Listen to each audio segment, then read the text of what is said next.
बौद्ध ग्रंथ महाबोधिवंश के अनुसार धनानंद मृत्यु लगभग 321 ईपू मगध के अंतिम नंद राजा थे। वे महापद्म नंद के सबसे छोटे पुत्र थे। चंद्रगुप्त मौर्य ने एक सेना खड़ी की जिसने अंततः नंद की राजधानी पाटलिपुत्र पर विजय प्राप्त की और उसे हरा दिया। इस हार ने नंद साम्राज्य के पतन और मौर्य साम्राज्य के जन्म को चिह्नित किया। दंतकथाएं। जैन परंपरा में अंतिम नंद राजा के बारे में भी ऐसी ही किंवदंती मिलती है, हालांकि इसमें राजा को केवल नंद कहा गया है तथा कहा गया है कि पराजित होने के बाद राजा को जीवित ही अपनी राजधानी छोड़ने की अनुमति दी गई थी। पुराणों में एक अलग विवरण दिया गया है जिसमें अंतिम नंद राजा को वंश के संस्थापक के 8 पुत्रों में से एक बताया गया है, जिन्हें वे महापद्म कहते हैं। ग्रीको रोमन विवरणों में भारत में सिकंदर के समकालीन शासक का नाम एग्रामेस या जैंड्रेमेस बताया गया है, जिसे आधुनिक इतिहासकार अंतिम नंद राजा के रूप में पहचानते हैं। इन विवरणों के अनुसार सिकंदर के सैनिकों ने इस राजा की शक्तिशाली सेना के साथ युद्ध की संभावना का सामना करते हुए विद्रोह कर दिया। बौद्ध परंपरा। बौद्ध ग्रंथ महावंश में 9 नंद राजाओं का उल्लेख है, जो सभी भाई थे और उन्होंने कुल 22 वर्षों तक उत्तराधिकार में शासन किया। इनमें से पहला राजा उग्रसेन था और अंतिम धनानंद था। चाणक्य का अपमान। बौद्ध परंपरा में कहा गया है कि धनानंदा ने पुप्पापुरा पुष्पपुरा में एक भिक्षादान समारोह के दौरान चाणक्य को उनकी बदसूरत उपस्थिति के लिए अपमानित किया और उन्हें सभा से बाहर निकालने का आदेश दिया। चाणक्य ने तब राजा को श्राप दिया, जिसने उन्हें गिरफ्तार करने का आदेश दिया। चाणक्य भाग निकले और राजा के बेटे पब्बता से दोस्ती की, जिससे राजकुमार को राजगद्दी हथियाने के लिए उकसाया गया। राजकुमार द्वारा दी गई एक अंगूठी की मदद से चाणक्य नंदा महल से भाग गए।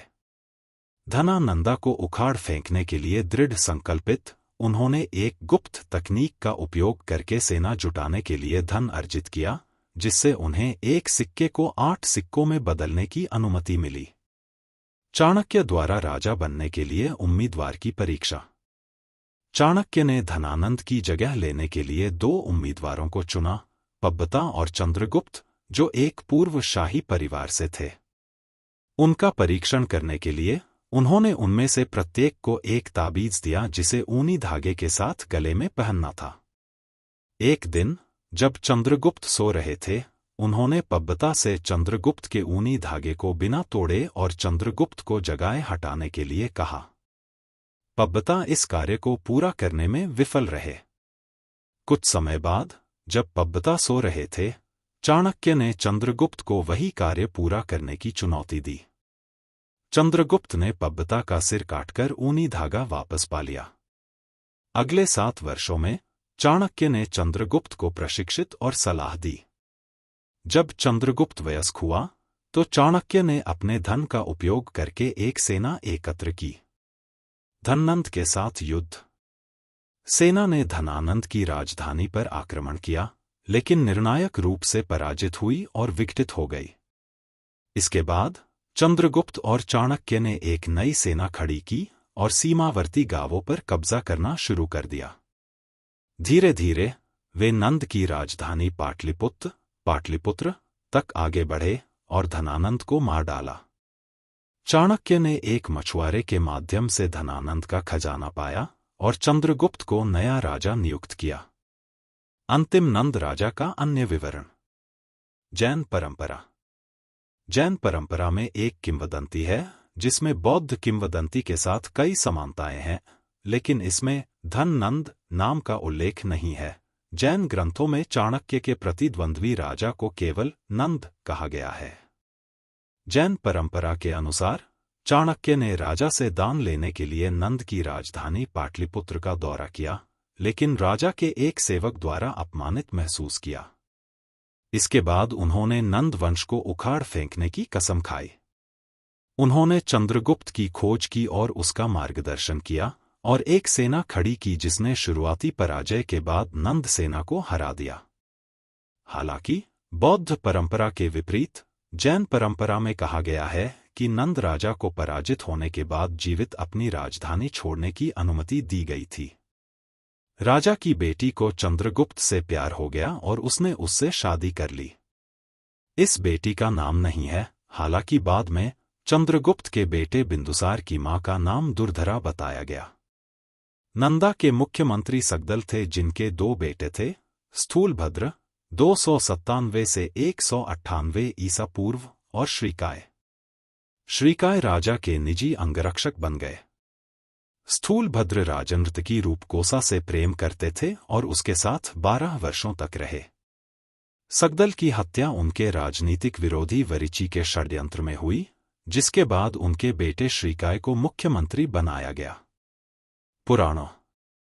बौद्ध परंपरा की तरह पुराणों में भी कहा गया है कि 9 नंद राजा थे। हालांकि वे इन राजाओं में से पहले का नाम महापद्म बताते हैं और कहते हैं कि अगले 8 राजा उसके पुत्र थे। पुराणों में इन पुत्रों में से केवल एक का नाम है, सुकल्प। 18वीं सदी के पौराणिक टीकाकार धुंधी राजा का दावा है कि चंद्रगुप्त मौर्य सर्वथा सिद्धि नामक एक नंद राजा के पोते थे, हालांकि यह दावा खुद पुराणों में नहीं मिलता है।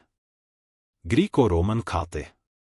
यूनानी लेखों में भारत में सिकंदर के समकालीन शासक का नाम अग्रमेस या जैनड्रेम्स बताया गया है, जिसे आधुनिक इतिहासकार अंतिम नंद राजा के रूप में पहचानते हैं। अग्रमेस संस्कृत शब्द अग्रसैन्य, शाब्दिक रूप से उग्रसेन का पुत्र या वंशज। बौद्ध परंपरा के अनुसार उग्रसेन राजवंश के संस्थापक का नाम था, का ग्रीक प्रतिलेखन हो सकता है। ग्रीको रोमन परंपरा बताती है कि इस राजवंश में केवल 2 राजा थे। कर्टियस के अनुसार राजवंश का संस्थापक एक नाई था जो राजा बन गया था। उसके बेटे को चंद्रगुप्त मौर्य ने उखाड़ फेंका था। कहा जाता है कि भारतीय राजा पोरस और फेगेल्स भागला ने सिकंदर को अपने विषयों के बीच अग्रमेस की अलोकप्रियता के बारे में सूचित किया था। रोमन इतिहासकार क्विंटस कर्टियस रूफस के अनुसार उनकी सेना में 200,000 पैदल सेना, 20,000 घुड़सवार, 2,004 घोड़ों वाले रथ और 3,000 हाथी थे। ग्रीक खातों में अग्रमेस को गंगारिदाई, गंगा घाटी और प्रासी, संभवतः संस्कृत शब्द प्राच्य का एक प्रतिलेखन, शाब्दिक रूप से पूर्वी के शासक के रूप में वर्णित किया गया है।